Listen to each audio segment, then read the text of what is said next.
Assalamualaikum warahmatullahi wabarakatuh. Apa kabar sahabat? Mudah-mudahan kita semua senantiasa diberi kesehatan oleh Allah Subhanahu wa taala. Amin ya rabbal alamin. Perhatikan sahabat, di depan kita ini adalah Jabal Uhud, artinya gunung yang menyendiri. Kenapa dinamakan gunung yang menyendiri? Karena gunung Uhud ini termasuk salah satu gunung yang Allah turunkan dari surga, yang mana nanti di hari kiamat kembali lagi diangkat oleh Allah, dimasukkan dalam surganya.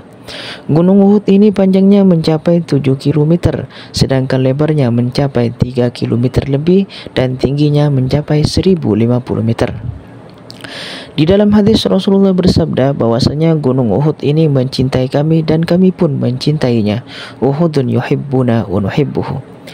Mengapa Rasulullah berkata demikian? Karena Rasulullah dahulu bersama sahabatnya yang bernama Abu Bakar As-Siddiq, Umar bin Khattab dan Utsman bin Affan mendaki Jabal Uhud. Sesampainya di atas Jabal Uhud, tiba-tiba Jabal Uhud bergetar hebat, bergoncang Jabal Uhud karena saking gembiranya Rasulullah kekasihnya Allah berada di atasnya. Lalu Rasulullah menghentakkan 3 kali kakinya ke Jabal Uhud. Seketika gunung Uhud itu berhenti, tidak bergetar lagi, karena gunung Uhud mencintai Rasulullah SAW.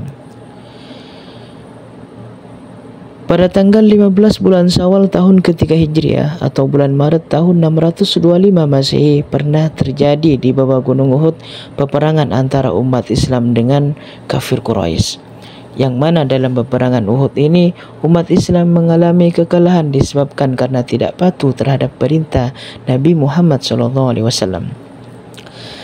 Dalam peperangan Uhud, umat Islam jumlahnya mencapai 1000, namun yang 300 memilih tidak ikut dalam peperangan Uhud karena dihasut oleh seorang munafik yang bernama Abdullah bin Ubay bin Salul, sehingga tentara umat Islam tersisa 700 menghadapi tentara kafir Quraisy yang jumlahnya jauh lebih banyak, sampai 3000 pasukan.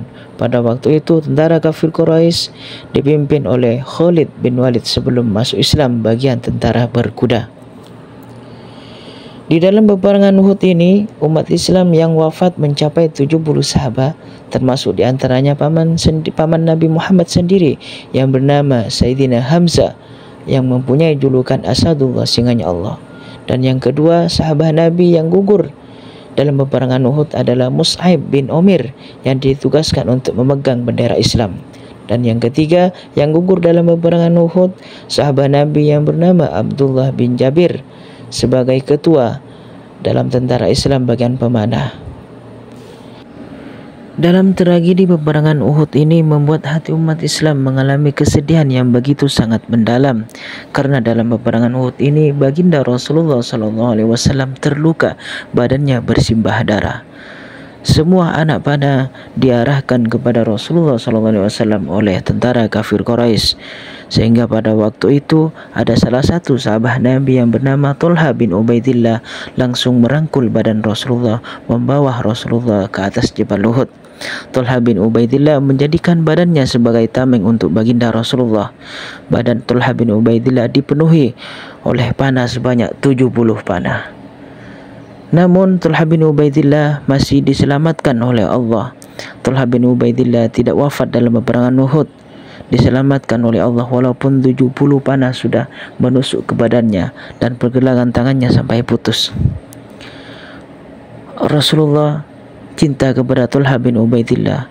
Rasulullah berkata kepada umat Islam, "Wahai umat Islam, wahai umatku," kata Rasulullah, "barang siapa yang ingin melihat sahabatku yang syahid tapi masih berjalan di atas bumi, lihatlah Thalha bin Ubaidillah."